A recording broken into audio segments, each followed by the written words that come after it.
Hola, ¿cómo están? Estamos nuevamente en Autores de Exitoso y tengo una visita bastante grata porque es una persona que lo ha conseguido hasta este momento todo en la vida, pero ese todo no es tan sencillo como parece porque cuesta mucho lograr llegar al nivel en el que se encuentra, pero sobre todo cuesta encontrarse como persona, como profesional, como madre y como gestora de cambio en la vida de diferentes personas. ¿De quién estoy hablando? De la gran Vania Macías, que en esta oportunidad viene en otra faceta, esta vez de escritora. Y a mí me ha sorprendido mucho su libro, básicamente lo he leído así de rápido, pero me ha dejado profundas lecciones que creo que debería ella tratar de compartir más con la gente a la que busca llegar. El libro se llama Bailar para transformar tu vida, de Vania Macías, está publicado por Grijalbo, que es sello de Penguin Random House, y quién más que ella para comentarnos exactamente de qué se trata Bailar para transformar tu vida. ¿Cómo estás, Vania? Muy buenos días, bienvenida a Autores. Me siento completamente honrada de estar acá. Muchísimas gracias por la invitación y nada, contentísima de poder contar un poco más del libro. He leído tu libro, es muy fácil de hacerlo. La introducción es bastante directa respecto a lo que tú buscabas. No estás muy de acuerdo con escribir un libro porque era ir a otra faceta para la que tú dices no estabas preparada. Sí, es cierto. En realidad me agarró por sorpresa la llamada del equipo de Penguin. Cuando me dicen, sí, queremos que escribas un libro, ¿no? Y yo dije, bueno, he escrito toda mi vida y he escrito, pero no he escrito para afuera, he escrito para mí, he escrito para poder desfogar, para poder sobrevivir en muchos casos, ¿no? Y la pluma me permitía todo. Entonces era una manera de crear, de exorcizar, ¿no? De poner emociones y sentimientos en papel, y eso me ha hecho en realidad salir adelante o poder tener un respiro en algunos momentos. Entonces estaba familiarizada con el hecho de la relación que tenía, ¿no?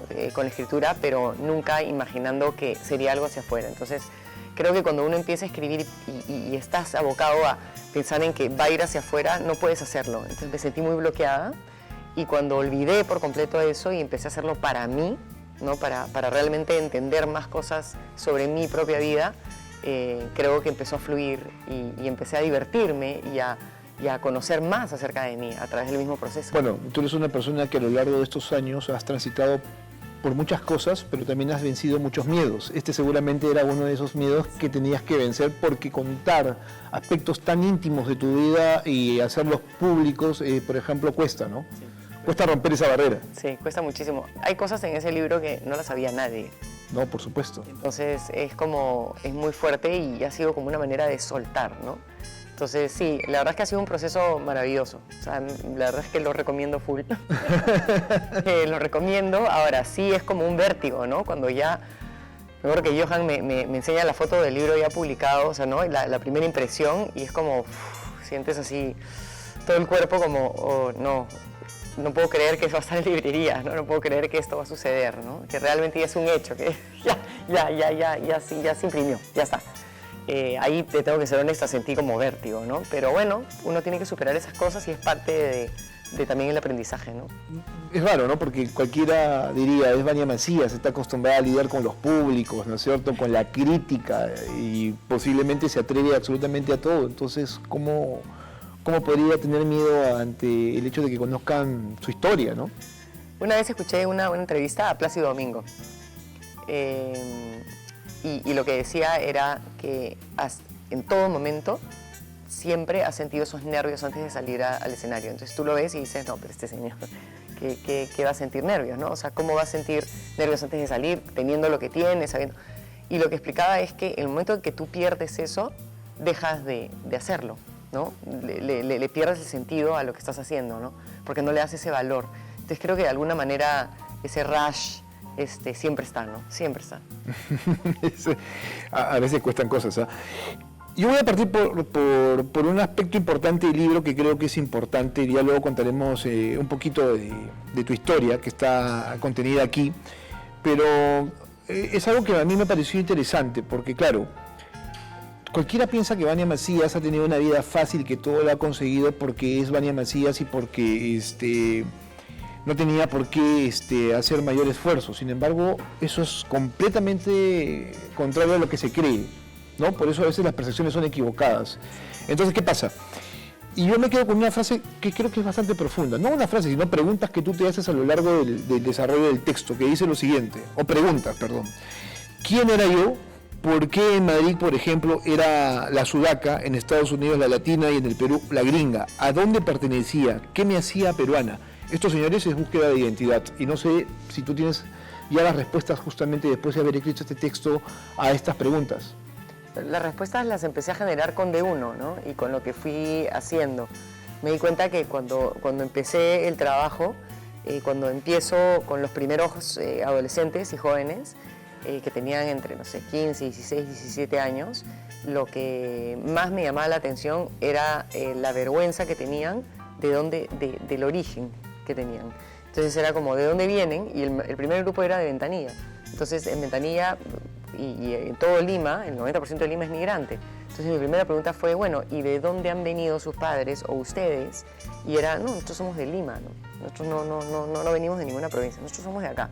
Y yo empecé con el hip hop porque lo que veía era que el look que habían tomado era un look como los gringos de Harlem, del Bronx y de Brooklyn.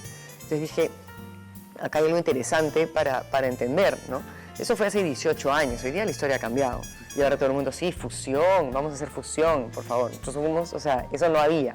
Entonces, lo que yo detecté ahí fue, ellos están igual que yo, ¿no? O sea, hay una falta de identidad. Y te das cuenta en la arquitectura de las ciudades en el Perú, o sea, hay una total falta de identidad. Entonces, es como lo primero que tenemos que hacer es encontrar eso y validarlo para entender quiénes somos. Por ahí justamente es donde iba yo, porque creo que eso nos está faltando como país para poder salir adelante, para poder construir el hecho de reconocernos primero para luego, no sé, tener un mejor entorno, ¿no? Que sea cada vez menos dividido, ¿no? Y podamos todos sumar a un encuentro común que haga que el país sea completamente distinto, ¿no? Es dejar de mirar tanto afuera para empezar a mirar adentro. Creo que hay una responsabilidad para mirar hacia adentro, validar eso, tu propia verdad, y entender que tienes un valor. Si tú tienes un valor, no vas a estar resintiendo, ¿no?, el valor de otros también. Entonces creo que lo que descubrí con D1 y con los chicos fue, qué loco, vamos a traer, por ejemplo, el hip hop, van a aprenderlo, van a ser extraordinarios en eso, pero seguimos mirando afuera. No, ahora lo vamos a transformar hacia algo nuestro, propio, de ustedes, de cada uno tiene que sacar lo suyo. Y ahí es que nace todo el tema de fusión. Y empezamos a mezclar el wailas con el jazz y el house dance con huaynos y etcétera. Y empezó a gestarse una identidad porque se paraban en el escenario con su propia voz y eran aplaudidos. Entonces eso empezaba a generar un círculo vicioso de valor. Y ahí empiezan a cambiar las cosas. Y yo digo, eso soy yo. O sea, yo soy esa fusión. O sea, yo me siento identificada con eso. Se les da esto que es orgullo, ¿no? Por supuesto. ¿No? Esto soy yo. Y por eso para mí era tan importante llevarlo afuera, ¿no? Llevar este mensaje, o sea, esta fusión, llevarla afuera para que sea aplaudida afuera. Y eso es lo que logramos, ¿no? O sea, el primer viaje a Nueva York es eso, ¿no? Y ovación. En un concurso coreográfico, no un concurso, en una apuesta, en una invitación que me hacen a mí como coreógrafa a un festival, ¿no?, donde hay coreógrafos del mundo, compañías de Estados Unidos, de Nueva York, la cuna de la danza, y cómo vamos a competir técnicamente. La única forma era con lo nuestro. Así es, lo leo, es parte de un capítulo aquí del libro donde compiten ustedes con las compañías, por ejemplo, de Chicago, ¿no?, que tiene presentación casi perpetua ahí en Broadway, y uno de los más grandes espectáculos teatrales también, que es Hamilton, ¿no?, de Lin-Manuel Miranda, que es otro monstruo justamente de la creatividad y que también aspira a eso, ¿no es cierto?, a la identidad. Sí, totalmente. Es esa búsqueda, ¿no?, hacia adentro, porque cuando uno realmente entiende ese valor, la magia empieza a suceder, ¿no? Y eso es lo que, mi sueño es que eso suceda como país. O sea, que empecemos a entender eso como país. Pero tú has tenido múltiples sueños. Sí. Yo lo he leído aquí y digo, a ver, ¿hasta dónde quiere llegar Dania Macías? Porque claro, para empezar, se te impusieron cosas desde niña, ¿no es cierto? O sea, acá lo dices, si te hubieran dado la posibilidad de hacer karate como tu hermano, eras karateca. Pero te dieron la posibilidad de ser bailarina clásica cumpliendo con el estándar que resulta ya hasta bastante, entre comillas, tradicional. Hoy ya se han roto completamente las formas en ese sentido, pero digo, o sea, pasaste esa imposición a luego tomar tú las riendas de tu propio destino. Sí, totalmente, ¿no?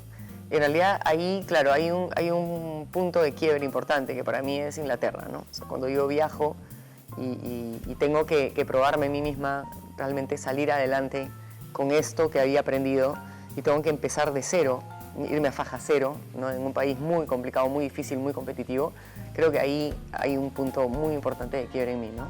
Donde tengo que recurrir a mí. Sí, claro, pero no es sencillo en realidad esto de buscar sus propios lineamientos, ¿no es cierto? Tomar tus propias decisiones, tienes que ir mucho a contracorriente, sobre todo, por ejemplo, en contracorriente con tu familia, tus amistades, aunque tú has sido de por sí muy independiente desde muy pequeña, ¿no? Sí. O sea, la danza te sirvió justamente para eso, para ponerte sola frente al mundo. Sí. ¿No? Lo cuentas y no lo cuentas una vez, lo cuentas muchas veces, justamente para tratar de que el público entienda cuál ha sido siempre tu idea, ¿no es cierto?, de mundo. Sí, claro, desde que tengo uso de razón he viajado sola. Entonces enfrentas muchas cosas cuando viajas sola, ¿no? ¿No? Y me llama la atención, ¿no?, que mientras en tu colegio, por ejemplo, las cosas se iban dando de manera muy normal y todo el mundo compartía muchas cosas, había sentido de comunidad, Vania Macías estaba en otro lado tratando de hacer patria. Sí, claro. Bueno, todo lo has cantado aquí. Sí. Y hay un aspecto muy interesante, la parte emocional y la parte física. Sí. Tú eres una bailarina destacada y la parte física yo no la sabía, la verdad. A veces uno tarda en reconocer esos problemas. Es algo generalizado, ¿no? Muchas veces en la danza clásica. Y bueno, ya estoy un poco desactualizada. Hace muchos años que dejé la danza clásica. La practico ya como un hobby, ¿no? Ya no a nivel profesional, pero a nivel profesional, cuando yo lo hacía, realmente había un tema muy delicado con respecto a los temas alimenticios, al tema del físico. Hay unos estándares específicos que debes cumplir para poder... Que es lo que se conoce como el biotipo en la danza, ¿no? Exacto. La danza clásica que te lleva a tomar decisiones muy fuertes en tu vida también. Exactamente. ¿No? Ese episodio lo vamos a dejar ahí porque creo que el público merece leerlo y porque tiene que ver mucho con aspectos que son importantes que fueron importantes en el momento determinado de tu vida, sobre todo este tema de la alimentación y del cumplir con agendas que se iban presentando, que se iban dando hasta que tú descubres que hay un momento en el cual dices, bueno, ya, o sea, ¿qué es lo que quiero, no es cierto?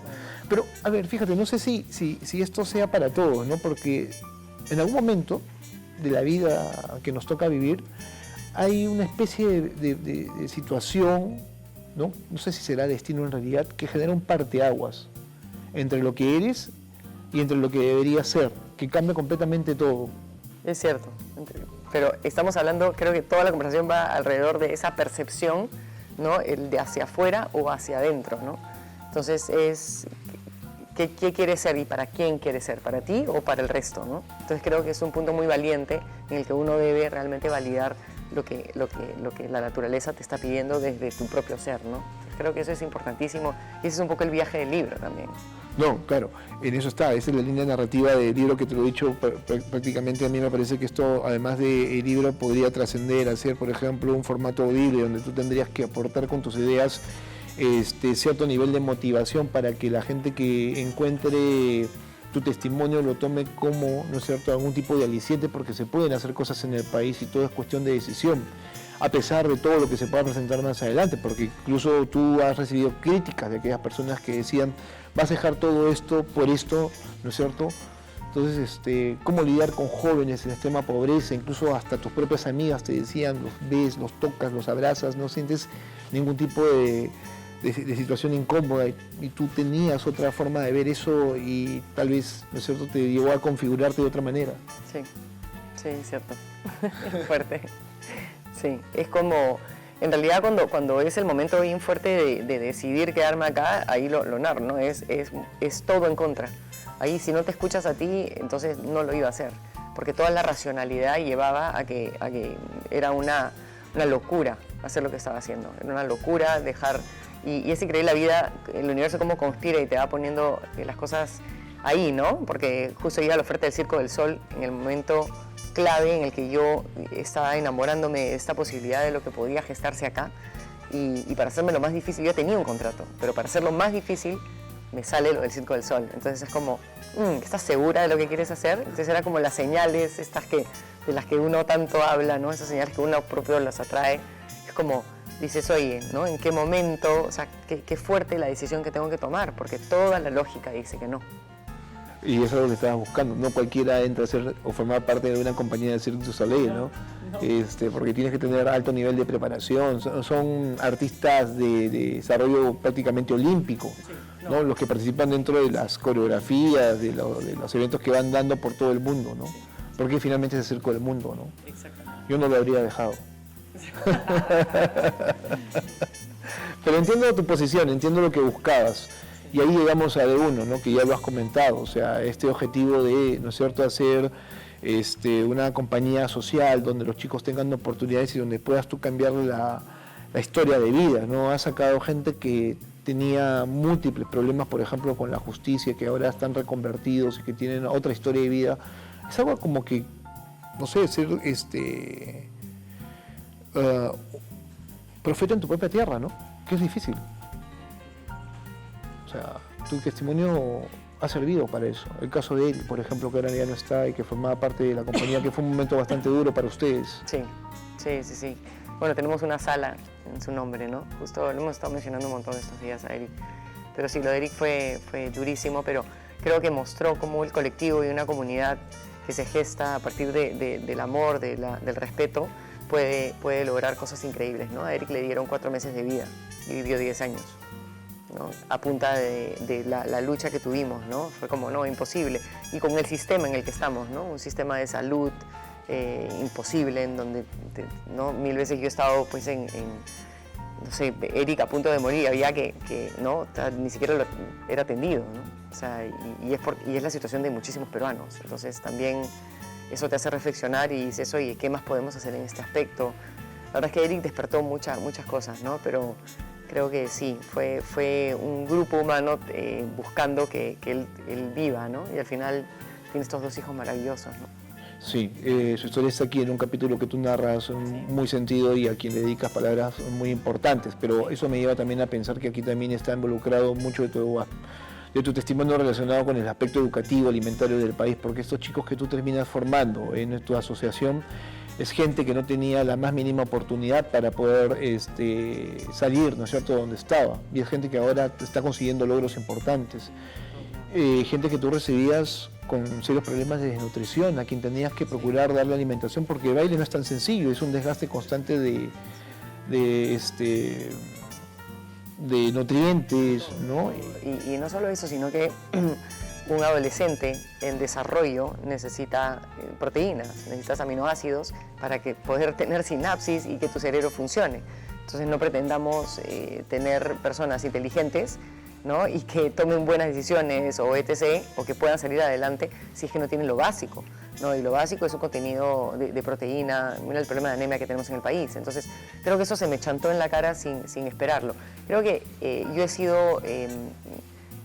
todo era prueba de error, ¿no? Y íbamos armándolo con los mismos jóvenes. Entonces, esos aprendizajes han sido muy fuertes, ¿no? Porque era toparte con la realidad, no era teoría. No es que yo estoy entendiendo, he leído y yo sé que va a haber esto y yo sé que hay unos índices. No, lo estoy viviendo, lo estoy palpando, lo siento, ¿no? ¿Te has dado cuenta que, si bien es cierto, este es un libro autobiográfico, ¿no? También es un documento político? Sí, un poco, ¿no? Digo, o sea, los temas que tocas aquí y los que has vivido tienen esa relación. Salud, educación, ¿no? Alimentación, digo, oportunidades, ¿no? Esto de identidad. Claro. ¿Cómo te va con eso? ¿Podrás lidiar en algún momento con la política o es algo que estás completamente tú fuera de toda discusión? Creo que tendría que cambiar muchas cosas, ¿no? A nivel yo entiendo que el impacto que se genera, ¿no?, a nivel público es mucho mayor, pero si el sistema alrededor sigue como está, es muy difícil, o sea, no. A lo que voy es que hablaba, cuando fui a Finlandia, por ejemplo, ¿no? Hablaba con unos maestros para poder entender, pues, toda la transformación educativa que tuvieron y etc., ¿no? Y era muy simple, o sea, tú dices, oye, yo traigo a los maestros finlandeses acá al Perú y ¿funcionaría? No, pues, no funcionaría, porque el sistema es lo que no está funcionando, ¿no? Es un tema sistémico. Entonces, mientras no cambie el sistema, no vamos a tener verdaderos cambios. Entonces, lo que tenemos que tener es un cambio en el sistema. Y eso es complicado. No necesitamos a una persona, necesitamos a un equipo de personas.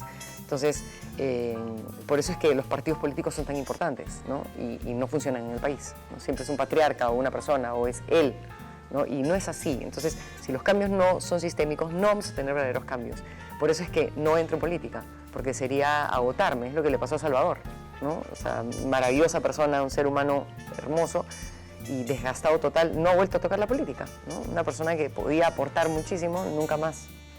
Eso no lo sabemos, porque siempre queda esta necesidad de querer hacer cosas. Sí.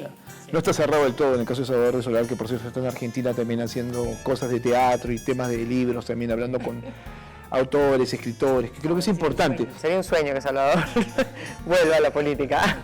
¿Y te animarías tú? O sea, con un equipo, con alguien, si él me lo pidiera, si él me dijera, o sea, ya hemos hablado de esto con él en algún momento, ¿no? Pero claro, cuando él sale y se hace en evidencia lo que te estoy diciendo, ¿no? Y se pone en evidencia este sistema tan corroído, tan en donde la verdad es que uno se desgasta a sí mismo y destruyes tu propia vida a costa de no generar esos cambios que uno desea, ¿no? O sea, cambios mínimos que... Pero entonces, nada, lo tendría que ver en el momento. Sí, me encanta la política, te soy súper honesta, me encanta, o sea, me encanta, no, porque es lo que hago, ¿no? De alguna manera siento que lo hago. Deja la puerta abierta entonces. Sí, semiabierta. Vale, muchas gracias por estar con nosotros en Autores. Creo que es importante que el público conozca tu historia, que tiene muchos matices. Este es uno de los más llamativos también, pero creo que que era necesario llegar a eso porque se entiende que en todo caso todo tiene un norte, todo tiene una dirección y que esto todavía no se ha terminado, que todavía hay existencia y que puedes hacer mucho por el Perú. Y eso nos lleva justamente a agradecerte por lo que has hecho y sigues haciendo por gente que tal vez no tenga una oportunidad y que a través de ti tenga un camino con el cual pueda lograr al menos lo mínimo, ¿no es cierto?, que es hacerse visible en una sociedad tan compleja como esta, ¿no? Hacerse visible, eso es tan importante. Bien. Gracias. Gracias a ti. Gracias a Vania Macías, el gran testimonio que nos ha dado el día de hoy y gran libro que he escrito, que es Bailar para transformar tu vida, que está ya a disposición de todos ustedes. Es publicado por Grijalbo, por Penguin Random House. Y yo no tengo nada más que hacer que recomendarlo. Me ha gustado mucho y espero que ella siga haciendo más libros y que sobre todo siga desarrollando más programas para el beneficio del país, que finalmente eso es lo que nos falta, más cultura. Nos vemos, se cuidan.